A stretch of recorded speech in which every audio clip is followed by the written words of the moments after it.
Hello, hello, hello. Janelle here with my UFC 255 recap video. Happened last night from Las Vegas, and I hope you saw it. It was an incredibly stacked event, great fights. All of the performance bonuses went to the prelims, so you got to check out those prelims as well. But I actually made 5 picks on the main card, so that's what we're here to talk about. And I got 3 out of my 5 picks, so just over 500. Good night for me, great fights. Let's go ahead and get into it. So starting off, I chose Paul Craig to beat Mauricio Shogun Rua, and he did it for the second time. I forgot to mention in my prediction video that they had actually fought before, but Mauricio got hurt super early on, so a lot of folks felt like it deserved a rematch to see what would happen if Mauricio got a chance to actually get going, and we saw that here. So the first round could have actually gone either way. Paul actually managed to get him down early, mount a good top offensive game with some ground and pound, managed to hold him a couple of ways, but Mauricio eventually reversed the situation, got on top himself, mounted some ground and pound himself, and actually finished the round on top. So that first round could have gone either way, depending on who had the longer control time, right? So in the second round,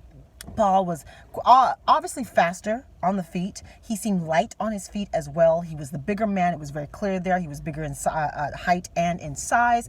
He was a bit more athletic there. So it was one of those things where it's like, Mauricio, you're going to have to make this dirty. Paul Craig was able to actually get him down to the ground fairly early in the second round. Mauricio gave up his back, and through some ground and pound, Mauricio actually tapped to strikes. He was covered up like this. Paul Craig was laying down some super heavy shots, and he actually tapped to strikes. So that is something I don't think any of us ever thought we would see from a warrior like Shogun, but yeah, that's what happened. And I'm trying to give Paul Craig my fighter to watch tag. I'm just not there quite yet. Give me one more. He's going to be ranked like number 14 or something like that. I need to see him fight a top 10 opponent. Give him number 10. Give him a 9, 10, 11. Give him a 9, 10, 11. That way I can give him that tag. But who would you like to see Paul Craig fight next? Next up, I did not get this pick. I chose Cynthia Calvillo to beat Caitlin Chookagian, and she did not. This was a unanimous decision. She lost all 3 rounds. And okay, if you're going to move up into a bigger weight class, where you're going to be, I don't want to say undersized, because Jessica Andrade is shorter than you, and she just moved up as well, and I don't think she's going to have the same problem. But you have to change your fighting style. You're fighting someone who had like a 4 or 5 inch reach advantage, who was like 4 to 5 inch taller than you. That's going to happen often in this weight class. You are a smaller fighter in this weight class. So you have to find a way to get inside, to move forward, to fight in the pocket, the dirty boxing, get to your wrestling. You're going to have to find a way to get your hands on your opponent.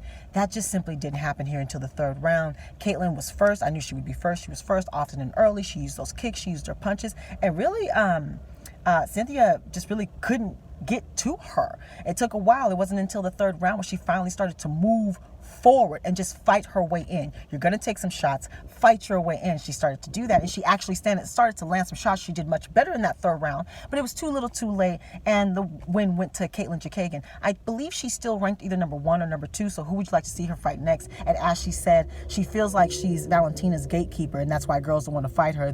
She was kind of talking some smack. She was like, that was easier than training. She was like, that's why girls would rather go fight a Lauren Murphy or something like that than fight me. I mean, she was talking some smack. So I don't know. Who would you like to see her fight next? And like I said, Jessica Andrade she tried to beat her, actually. So who would you like to see Caitlin Chookagian fight next? Next up, I did not get this pick as well. I chose Mike Perry to beat Tim Means, and he did not. Now, this was a mixed bag here. He is potential surrounded in bad or poor decision making is what Mike Perry is here. Not to take anything away from the Dirty Bird Tim Means. I knew he's always hard to put away, so you can't take him lightly. So first round, Mike Perry won the first round. He was actually able to take him down. You can tell that he's clearly been working on his wrestling, and he's able to apply it fairly quickly. Someone let me know if he's still down there with Yoel Romero. If so, I think he definitely should stay there. Of course, he came in 4.5 pounds overweight. He said, I'm here for a fight, not the scale. That's just irresponsible. Can't stand that. Plus, you don't know if that's weight that's going to help him or weight that's going to hurt him. In this case, it seemed like it hurt him. It seemed like it was dead weight. So he won the first round, but it tired him out. And doing a new skill like wrestling tires you out. He even took the back, and he did it through skill. He took him down through skill. It was not a fluke. The second round, it seemed like it drained him a little bit, employing those new skills. Tim, the Dirty Birdie, was able to take him down, was able to hold the center of the octagon, was able to push the pace. Mike was doing the one-hitter quitter. His offense output waned down. He kind of you could, again, he was tired. It was a different Mike Perry. And like, I thought those 4.5 extra pounds, they definitely were dead weight. Third round, more of the same. However, in the third round, halfway through, Mike Perry said, let's go. And he tried to lure Tim into a just straight up nasty brawl with no technique. And Tim went winner for a second. They were going back and forth, Blood drew from both fighters, more from Mike Perry. He had blood coming from both eyes. And then Tim was like, wait a minute. No. This is what you want. Let me go back to wrestling. He wrestled him, put him back up against the cage, took him down, and that was it. So this was a unanimous decision in favor of Tim Means. He still got some life left. Who would you like to see him fight next? Next up, got this pick, and this is the first of the championship fights. And still, the women's flyweight champion, Miss Valentina Shevchenko. She successfully defended her title against Jennifer Maia. This was, okay, you know you're good when an opponent wins one round and everybody acts like the defenses and the walls are coming down. Like, we got her. We know how to get her. Jennifer won a round. Her stock definitely rose. She's super tough, and her cardio is really good. Went on 5 rounds. Her cardio. She actually had a lot left in that last round. So the first round, Valentina actually got on her first, of course, and she actually took her down. It was like she landed a shot, and after the shot, she actually took Jennifer down, which most of us was like, why are you fighting her on the ground? No. But she was able to hold the top position, mount some ground and pound, and win that first round. Second round, though, it was Jennifer Maia who was able to press her up against the cage. Valentina tried to take her down again. Jennifer Maia managed to reverse that, land on top, and managed to keep her there, keep her there the entire round, basically, mounting some ground and pound. She won that second round, and the odds in Vegas went from -2,000 to -250 just in that one round.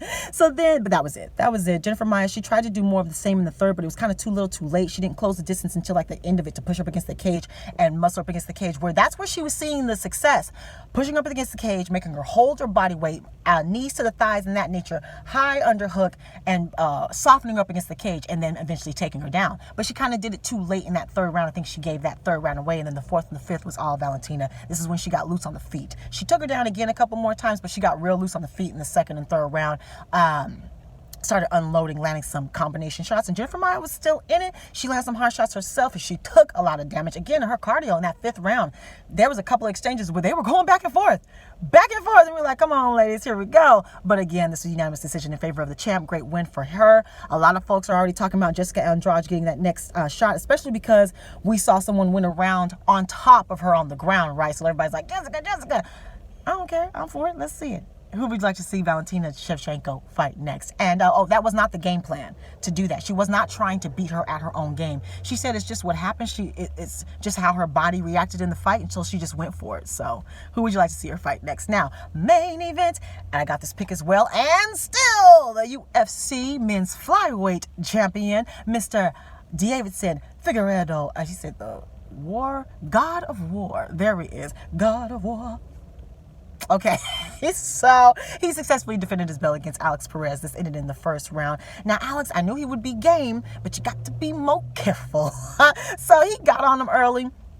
Tried to mount some offense, tried to close the distance, tried to move forward, but Deiveson actually was in an unorthodox stance. He knew those leg kicks were coming, and he was level-headed, did not try to chase him, was not trying to hit him with one shot. He was fighting behind that jacket, actually landed a nice kick to the body himself, some powerful kicks himself. So fighting behind that jab, like I said, he was calm, cool, and collected. He didn't try to just take his head off. He let it come to him. Alex Perez, he landed some nice leg shots as well. Them leg kicks were very, very heavy. So they got into a grappling exchange. They were up against the cage.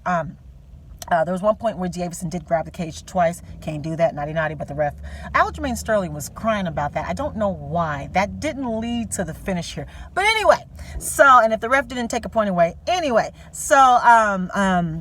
Deiveson actually went, I don't know what it's called, but he went for a leg lock, and the way he rolled into it, he actually was able to get him down to the ground.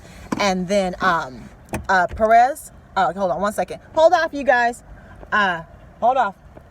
You know I'm doing this stuff live, so you gotta, Deiveson actually, Perez actually got on top for a split second. Deiveson was able to flip the position, and then he actually went for a guillotine choke on the ground. He was adjusting as Perez was trying to stand up out of it, and actually his head looked almost all the way out of it, but I guess it wasn't, and he tapped. I don't know if he panicked. I don't know if it just hurt his chin, or if that squeeze was just so hard he was able to do it with the one arm. But again, it looked like his head was almost out of it. But he went ahead and tapped anyway. Great win for Deiveson. He said he wants to go ahead and fight Brandon Moreno, who won on the main event of the prelims that same fight, at kind of a little freak accident there with someone getting their shoulder dislocated, but with 1 second left to go. And so if it would have happened where they would have gone to the next round, his coach would have just popped it back into place. He would have continued fighting. But Brandon Moreno, who's actually the #1 contender, still got that win. So Deiveson would like to go ahead and fight him. So do you think that fight should go ahead and happen? Or who should Deiveson Figueiredo fight next? He also went off on Dana White because he was like, I got a great finish, first round. Where's my fight bonus? I've revived the flyweight division. I'm a marketable champion. Where's my fight bonus? When a champion wins in spectacular fashion like that, where's my fight bonus? I ain't mad at him. Let me know if you think you should have his fight bonus. Let me know how you did all your picks, any injury updates. Let me know who you think you should get the next title fights. Let me know how about the prelims, how all the bonuses did come on the prelims. One of them went to Valentina's little sister there, also employing the wrestling game. So let me know, again, all your thoughts, any injury updates about how the betting went, all the trash talking. We had some issues there with James Krause, who wasn't fighting, but the guy who was fighting, who had drama with him, it escapes me right now. You let me know about that drama. So anyway, lots to talk about on this card. So apparently Deiveson's going to fight again in just December. So give me your thoughts on all of that. Follow me on Facebook, Twitter, and Instagram, where I do have updates and little short videos where I can do stuff right that I basically forget to do in these big long videos. Subscribe, like, talk to me, take care, and goodbye.